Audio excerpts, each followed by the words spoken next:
Election commission के जो advocate है उन्होंने सुप्रीम कोर्ट में यह स्टेटमेंट दिया है कि इलेक्शन कमीशन ने उन लोगों को नोटिस देने से अब मना कर दिया है जिनके नाम में स्पेलिंग मिस्टेक है। एसआईआर से रिलेटेड मैंने अपने कई वीडियोस में ये बात बहुत वाज़ेह कही है कि जिन लोगों के नामों में स्पेलिंग मिस्टेक है उनको डरना नहीं चाहिए,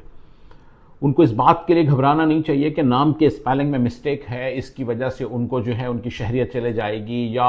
इलेक्शन लिस्ट से उनका नाम हटा दिया जाएगा, वोट करने के वो काबिल नहीं रहेंगे। और कई लोगों ने ये बात बोल बोलकर डराया भी है, लेकिन आपको याद होगा कि मैंने कभी भी हमेशा इस मामले को लेकर कहा है कि डरना नहीं चाहिए। स्पेलिंग मिस्टेक्स के वजह से किसी की शहरियत अगर जाने लग जाए तो आधे से ज्यादा भारत के लोग बाहर हो जाएंगे। यूँ समझिएगा कि हर दूसरा तीसरा बंदा जो है उसके नाम में स्पेलिंग मिस्टेक्स होगी। और अल्हम्दुलिल्लाह कल सुप्रीम कोर्ट में वेस्ट बंगाल एसआईआर को लेकर तृणमूल कांग्रेस की तरफ से जो पिटीशन फाइल की गई थी उसमें यह कहा है कि 1 करोड़ लोगों को जो है एसआईआर के फर्स्ट राउंड के बाद नोटिस इशू की गई है। उसमें जो सबसे मेन इशू था वो था लॉजिकल डिस्क्रिपेंसी, मतलब ऐसे सवालात तो खड़े हो गए हैं जो अकल के बाहर है,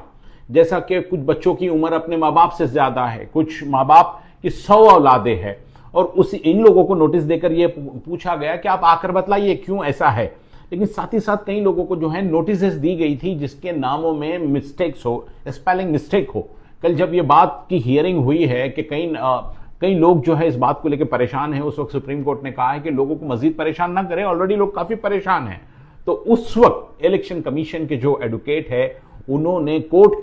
सुप्रीम कोर्ट में यह स्टेटमेंट दिया है कि इलेक्शन कमीशन ने उन लोगों को नोटिस देने से अब मना कर दिया है जिनके नाम में स्पेलिंग मिस्टेक है। मतलब ऐसे लोगों को आप नोटिस मत दीजिए, ज्यादा से ज्यादा आप उनके नाम करेक्ट कर लीजिए कि पिछला उनका कुछ और लिखा हुआ था और अब उनका मौजूदा जो पेपर है वो अब कुछ और है, तो अब जो मौजूदा पेपर है वही नाम से वो करेक्ट किया जाएगा, इलेक्शन की जो यादी होगी। तो ये अल्हम्दुलिल्लाह एक बहुत बड़ा डेवलपमेंट है कल इलेक्शन कमीशन की तरफ से कि ऐसे लोग जिनके नामों की स्पेलिंग मिस्टेक्स की वजह से उनके नाम बाहर कर दिए गए हैं उनको अपने नाम साबित करने के लिए, करेक्ट करने के वास्ते नोटिस नहीं दी जाएगी।